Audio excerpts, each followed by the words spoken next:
Hello Village here, and welcome to the 12th stage in the MLC Vuelta, España. And today's stage is probably going to be one for the sprinters, but that won't stop a breakaway from might having a chance in the end.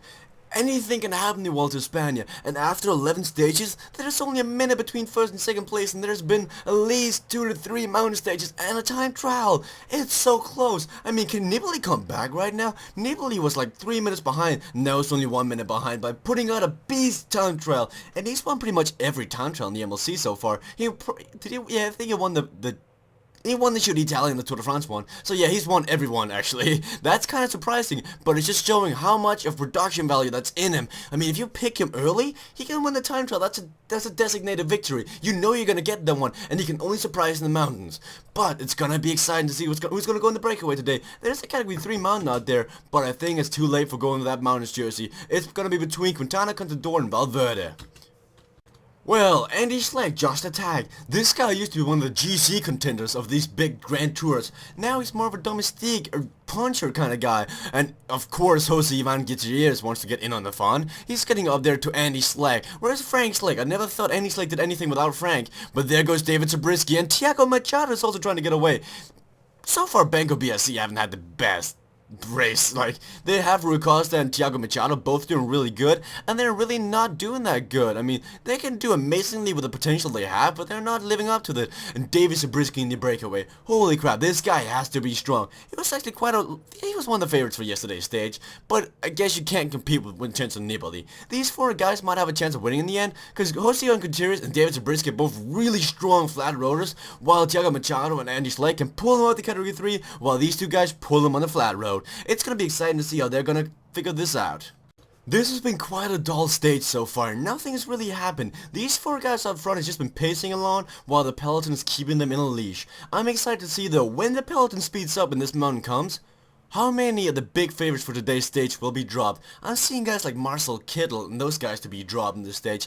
But Team NetApp, where have they been at? This stage fits them perfectly. If they can put out that sprint train with Kittel, Cavendish and Greipel and actually get them working together, because it seems like those 3 guys' biggest egos does not work together at all. So it's just not working out for them. So that picking style from Whoop Whoop Whoop of picking the best sprinters, it's actually not working too good for him. He's been picking himself out of the race pretty much with that combination.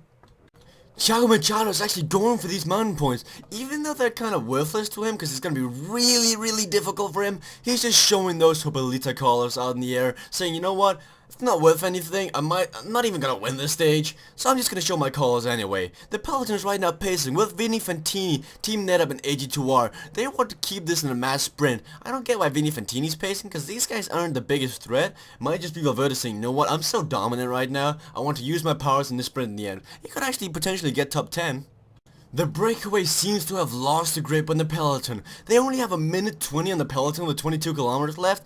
It's not gonna be enough when it's these guys. I know Zabriskie and Jose Gutierrez is really strong, but when you're dragging Machado and Andy Schleck along, I mean, you're doomed to fail. If they would have been alone, if they would attack right now and go alone together, I think it would be more beneficial to him.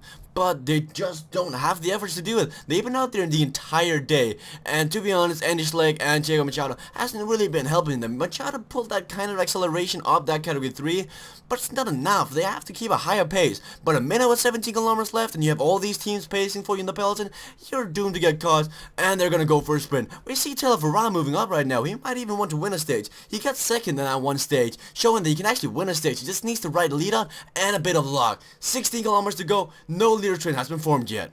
The big question in this sprint has to be, will the Team NetApp sprinters or the stars work together? You have Kittel, Greipel and Cavendish, I mean, work together. I don't even see Cavendish up here. This is just a disgrace to the team. He's sitting down here doing nothing. He hasn't even sprinted a single time almost. I mean, that's just dumb. When you have that many stars in one team, you should win. I mean, that's just insane. In the front, they're still pulling quite a bit of load. 40 seconds with 9 kilometers to go. They could actually keep this. I mean, I gotta change my statement. if Zabriskie and Gutierrez pulls more times than Machado and any Schleck, they could actually save this. But you gotta think, every time any Schleck and Thiago Machado goes up there to pace, they lose a lot of time because those guys can't produce the same kind of watts that those guys can. This is gonna be right in the line actually. 30 seconds with 6 kilometers left, and no Lira straights have been formed whatsoever. We actually we see Kill and Greipel sitting together, but they're missing their third wheel. They're missing Cavendish. 5 kilometers to go. This is gonna be so close. Zabriskie's trying to attack away from these guys. He wants to go all alone. This might be the most brilliant choice, and there goes even Gutierrez. And it might be one for the breakaway, and there goes Greipel. They're going for Greipel today on the right side, Bohani. It's gonna be so close. 40 seconds. Can they do it? 20 seconds up to them. It looks like Zabriskie's gonna win this. No, who's that in the front actually?